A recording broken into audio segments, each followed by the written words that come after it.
they can damage people is by resonances. For example, some parts of the radio frequency spectrum are resonant with the human body.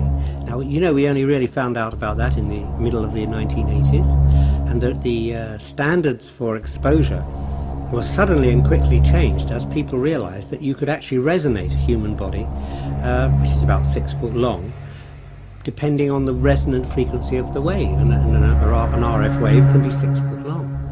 And the way that works is that the wavelength is always related to the frequency of the radio wave.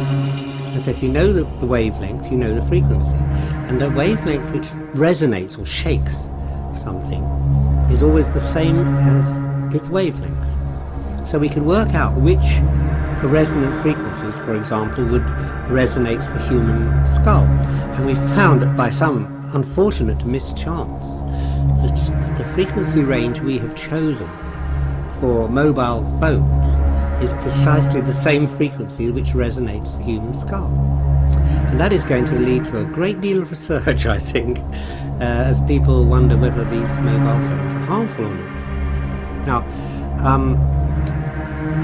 way back in 1924, there was a man called Albert Abrams who suggested and used the idea that radio frequencies could be used to diagnose illness and even to create illness or even to cure illness. And he is the original inventor of what was called the black box. Now, nobody really believed him in the medical fraternity, and he died, although he was a very brilliant man, and he died in somewhat ignominious circumstances. But the president of the Royal Society of Medicine at that time, in 1924 or 5, said the most remarkable statement. He said, "There will come a time when every important person will carry around with them a portable cordless telephone.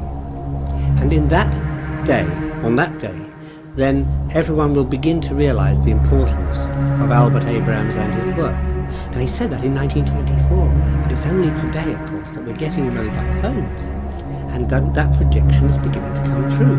We are finding that the resonant frequencies of